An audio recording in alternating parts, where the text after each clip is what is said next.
Et on commence. Alors, le début de match, les échos sont unanimes, c'était pas simple pour les Lions. Non, c'était même poussif, hein. L'équipe a eu du mal à se lancer. Faut dire que les conditions à Juba, c'était quelque chose. 32 degrés, beaucoup d'humidité. Et la pelouse synthétique, ça change tout. Les appuis, la vitesse du ballon, c'est pas pareil, hein. C'est clair. Et en face, le Soudan du Sud, il n'était pas venu pour regarder. Non, pas du tout. L'équipe de Nicolas Dupuis, elle était bien en place. Des Sports parlent d'un bloc médian, très compact, agressif même, organisé en 5-3-2. L'idée, c'était de fermer l'axe, c'est ça, hein? Exactement, bloquer les passes verticales. Et pendant presque 25 minutes, ça a plutôt bien marché pour eux. Le Sénégal avait le ballon, mais Une possession stérile, quoi. On faisait tourner derrière, sur les côtés, mais sans trouver la faille. oui, on sentait un manque de vitesse, de créativité peut-être, pour bouger ce bloc. D'ailleurs, les premières occasions, elles sont pour le Soudan du Sud. Oui, Dakar Matin et Sénégal Coms mentionnent cette frappe de Tito Okello vers la 12e minute, juste au-dessus. Ça montre qu'on n'était pas totalement serein à ce moment-là. Non, clairement pas. Le système de départ, le 4-2-3-1, il butait un peu sur cette défense regroupée. Koulibaly manque une tête sur corner, Sarr une reprise. On sentait qu'il fallait un déclic. Et ce déclic, il arrive avec cette fameuse pause fraîcheur. Oui, le cooling break vers la 25e minute. Plusieurs sources insistent là-dessus, Dakar Matin, d'e-sport.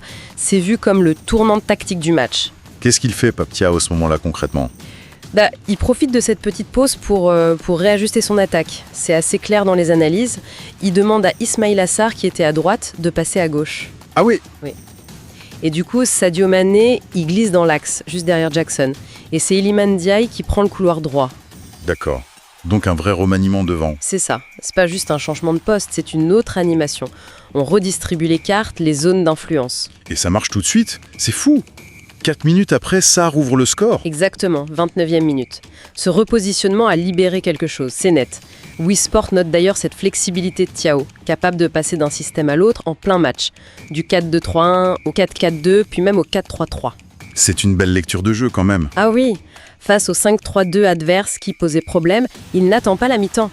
Il voit que ça manque de percussion à gauche, que Mané pourrait être plus utile dans l'axe. Et hop, il ajuste. Voilà. En mettant Sarr à gauche, il utilise sa vitesse pour étirer le bloc. Et avec Mané et Ndiaye plus proches, plus à même de combiner, il a fait sauter le verrou. Sport parle des 4 fantastiques repositionnés. C'est vraiment ça qui a lancé le match. On pourrait presque parler de coup tactique, oui. Et ces ajustements, ça a permis à certains joueurs de vraiment sortir du lot. Iliman Ndiaye, par exemple. Tout le monde est d'accord pour dire qu'il a été énorme. Ah oui, Iliman Ndiaye. Patron offensif, chef d'orchestre, c'est les mots utilisés par Sport, CNews. Son influence grandit de match en match, c'est impressionnant. Son action sur le premier but, elle résume tout, non? Complètement, c'est une action de grande classe. Il va presser haut, il récupère le ballon lui-même, ensuite petit dribble pour éliminer son défenseur. Magnifique. Franchement, de la récupération à la passe D, c'est parfait. Et il est aussi sur le deuxième but, celui de Mané. Exactement, juste après la mi-temps. C'est lui qui part sur le côté droit, qui percute et qui centre fort devant le but. Le gardien est surpris d'ailleurs. Oui, Majak Maswif, le gardien sud-soudanais. Il avait fait de bons arrêts avant, mais là, il repousse juste le ballon. Et Mané est là. Mais au-delà des buts, c'est son activité, sa justesse technique, sa façon de jouer entre les lignes. Il est partout. Les notes le montrent bien. Oui, 8.5 sur 10 pour Sport, 8 chez Desports. Il s'affirme vraiment comme un des leaders techniques, quoi. Indispensable. Et à côté de lui, Ismaïla Sarr. Il faisait son retour de blessure. Et quel retour! Un doublé direct. Fracassant, oui. Il marque le premier but donc sur ce service de Ndiaye. Oui, à la 29e. En vrai, renard des surfaces, il est bien placé pour reprendre. Et puis il met le 3e but du Sénégal à la 54e. Là, c'est plus de l'opportunisme, non? Oui, tout à fait. Sur l'action, Nicolas Jackson perd son duel avec le gardien, mais Sarr a bien suivi derrière et il pousse le ballon au fond. Efficace. Ce qui est intéressant, et tu l'as dit, c'est son repositionnement à gauche. Ça semble l'avoir libéré. C'est ce que note Sport, oui. Il a semblé beaucoup plus à l'aise, plus dangereux sur ce côté gauche après l'ajustement de Thiaw. Sa vitesse a dû faire mal. Ah oui, ça a étiré la défense, ça a créé des brèches. Et puis, ce doublé, ça confirme sa bonne forme actuelle en club, à Crystal Palace. Il est en pleine confiance, ça se voit. Et statistiquement, ça compte aussi. Oui, Sport rappelle qu'avec ses 2 buts, il arrive à 18 en sélection. Il se rapproche petit à petit d'Elhadji Diouf. Logiquement, il a d'excellentes notes lui aussi, 8-10 chez Wii Sport et même 8,5 homme du match pour D-Sports. Bon, on a deux attaquants, Ndiaye et Sarr, au top de leur forme et décisifs. Mais parlons maintenant des deux autres stars devant, Sadio Mané et Nicolas Jackson. Là, les avis sont peut-être un peu plus nuancés. Oui, c'est ça, il y a plus de débats autour d'eux, même s'ils ont participé à la fête. Pour Mané d'abord. Il a marqué quoi? Enfin. Oui, et c'était important pour lui. Son but, le 2e du Sénégal, juste au retour des vestiaires, à la 46e minute. C'était son premier but en sélection depuis presque un an, son 46e au total. On a senti le soulagement. Ah oui, les images de Sénégal Comps se montrent bien. Ça met fin à une période de doute, de disette qui commençait à faire parler. Et puis il y a ce penalty qu'il provoque pour le 4e but. Et surtout, il laisse Jackson le tirer. Oui, ce geste a été très commenté, très apprécié. Le quotidien d'eSports, il salue le geste de leader. Wii Sports dit même « tel le joueur et leader que l'on aime voir ». C'est important pour la confiance de Jackson aussi. Donc globalement, une prestation positive pour Mané. Les notes sont bonnes. Oui, 8 sur 10 chez Wii Sports, 7 sur 10 chez D-Sports. C'est bien, mais ça relance quand même l'éternel débat. Sur sa meilleure position, Exactement. Là, il marque et il provoque le péno en jouant dans l'axe, derrière Jackson, après le changement tactique, alors qu'il avait commencé à gauche. et du coup, la question c'est... Où est-ce qu'il est le plus utile à l'équipe aujourd'hui ? C'est un débat qu'on retrouve beaucoup dans les commentaires sur CNeWeb, par exemple. Est-ce que c'est dans cet axe où il touche plus de ballons, où il est plus près du but ? Ou est-ce que c'est à gauche, son poste historique, mais où certains lui reprochent parfois de ralentir un peu le jeu, de trop garder le ballon? Voilà. C'est un vrai sujet tactique. Est-ce qu'il doit être cet électron libre axial ou est-ce qu'il faut le fixer à gauche pour laisser Ndiaye organiser ? Certains vont même plus loin. C'est-à-dire? Ils se demandent si sa titularisation est toujours indiscutable, surtout contre des équipes plus fortes. Est-ce qu'un milieu renforcé ne serait pas parfois préférable ? C'est un débat sensible, évidemment, vu son statut. Mais c'est vrai que sa performance après le repositionnement dans l'axe sur ce match, ça donne des pistes à Thiaw pour la suite. C'est une clé d'analyse importante. Tout à fait. Et l'autre attaquant alors, Nicolas Jackson. Lui assis à marquer sur le penalty offert par Mané, son 3e but en sélection. C'est bien pour sa confiance. Et son travail de pivot, ses déplacements pour créer des espaces, c'est d'utile. Wii Sport le souligne. Oui, tactiquement, il apporte quelque chose, mais Mais sa performance globale, elle est jugée assez décevante par pas mal d'observateurs. CNeWeb le met même dans les flops du match, malgré son but. c'est surtout son manque d'efficacité devant le but qui est pointé du doigt. C'est ça le problème principal. Il manque de justesse dans le dernier geste. Il a eu plusieurs occasions, surtout en première mi-temps, où il bute sur le gardien sud-soudanais.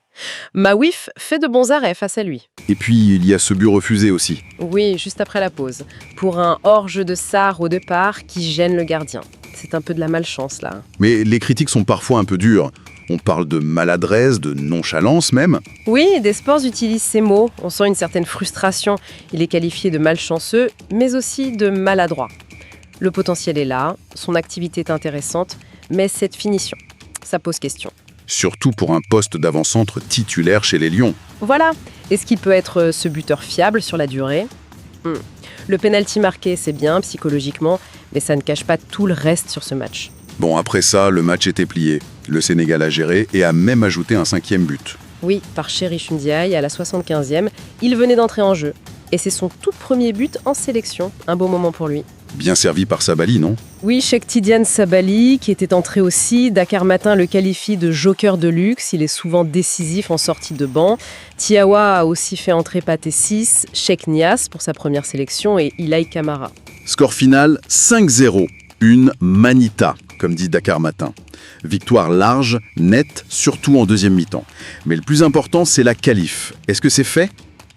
Eh bien non, pas encore. Et c'est là tout l'enjeu, parce que dans le même temps, la RDC, le concurrent direct, a gagné 1-0 au Togo. Ah, d'accord.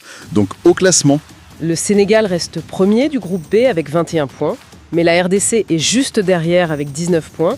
L'écart n'est que de 2 points avant la dernière journée. ça veut dire que tout se joue mardi prochain contre la Mauritanie au stade Abdoulaye Wade. Exactement, c'est la finale du groupe. Pour être sûr de se qualifier pour le Mondial 2026, il faut quoi au Sénégal ? Un match nul. Un match nul suffit, oui. Un point contre la Mauritanie et c'est la première place assurée, et donc la qualification directe. Ce serait la 3e de suite, la 4e en tout. Une victoire, bien sûr, ça marche aussi. Mais une défaite. Une défaite, si la RDC gagne contre le Soudan du Sud, ce qui est probable, et c'est l'élimination. La pression est maximale. Pop Thiaw l'a bien compris. Il était très mesuré après le 5-0. Oui. Le quotidien et Al-Africa rapporte ses propos. Il a félicité le Soudan du Sud, dit qu'il monte en puissance. Et surtout, il a insisté. Rien n'est encore fait. Il nous reste une autre finale à la maison. Le message est clair. Attention au relâchement. Exactement. Pas d'excès de confiance. Donc si on résume ce qu'on a vu et lu, une équipe du Sénégal qui a su réagir après un début difficile, grâce notamment aux ajustements tactiques de Thiaw. Oui. Des confirmations très fortes pour Iliman Ndiaye et Ismaël Assar, qui sont vraiment les moteurs offensifs en ce moment. Tout à fait. Et puis ce débat qui continue sur comment utiliser au mieux Sadio Mané et sur l'efficacité de Nicolas Jackson devant le but. C'est une très bonne synthèse. Et tous ces points, la tactique, la forme des uns, les questions sur les autres, tout ça devient crucial avant ce match contre la Mauritanie, à Diamniadio. C'est le match qui valide tout, en fait. Oui, l'avertissement de Thiaw est primordial. La Mauritanie, même éliminée, jouera ce derby sans pression, pour l'honneur. Il faudra être très sérieux. Et pour finir, une petite question, pour prolonger la réflexion. Au-delà de ce match contre la Mauritanie et de la qualification qu'on espère bien sûr, comment Pape Thiaw doit penser son attaque pour l'avenir ? Pour la CAN qui arrive, par exemple. Comment articuler au mieux tous ces talents ? Ndiaye, Sarr, Mané, Jackson, ou d'autres peut-être ? Ben oui, trouver le bon équilibre, la bonne formule. Est-ce que la gestion de ces cas, Mané et Jackson, trouver leur place idéale, ce n'est pas ça la clé principale pour les succès futurs des Lions ? C'est un sacré chantier, hein ? Ah, ça c'est sûr. Un beau casse-tête en perspective pour le coach.